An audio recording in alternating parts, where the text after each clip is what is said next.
لاہور میں 350 ملی میٹر کی موسلادھار بارش 44 سالہ ریکارڈ ٹوٹ گیا۔ شادمان ٹاؤن اور شالامار باغ سمیت کئی علاقوں میں پانی گھروں میں داخل، لوگ چھتوں پر پناہ لینے پر مجبور ہو گئے۔ چیف سیکرٹری کے مختلف علاقوں کے دورے، صورتحال کا جائزہ، نکاسی آب کا عمل تیز کرنے کی ہدایت۔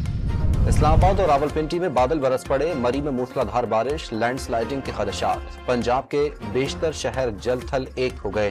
گجرانوالہ میں بارش کے بعد گلیاں اور سڑکیں ندی نالوں کا منظر پیش کرنے لگی۔ کراچی کے مختلف علاقوں میں کہیں ہلکی تو کہیں تیز بارش وقفے سے جاری، بیشتر سڑکوں پر پانی جمع ہونے سے ٹریفک کی روانی متاثر۔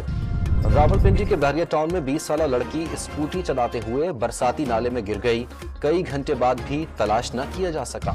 تہران کے فلسطین اسکوائر پر حماس کے شہید سربراہ اسماعیل ہنیہ کی نماز جنازہ ادا، ایران کے سپریم لیڈر آیت اللہ خامنئی نے امامت کرائی، خواتین سمیت ہزاروں افراد شریک ہوئے۔ اسماعیل ہنیہ کی شہادت کا بدلہ لینے کے لیے ایران کے سپریم لیڈر آیت اللہ خامنئی نے اسرائیل پر براہ راست حملے کا حکم دے دیا، امریکی اخبار کا دعویٰ۔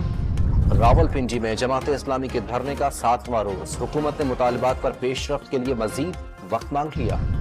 ایم کیو ایم کے وفد کی وزیر اعظم شہباز شریف سے ملاقات، بجلی کے بلوں اور آئی پی پیز کے غیر پیداواری چارجز کی ادائیگی سے متعلق بات چیت۔ مایوسی پھیلانے والے سن لیں، پاکستان کبھی دیوالیہ نہیں ہوگا، وزیر خارجہ اسحاق ڈار کا دو ٹوک موقف۔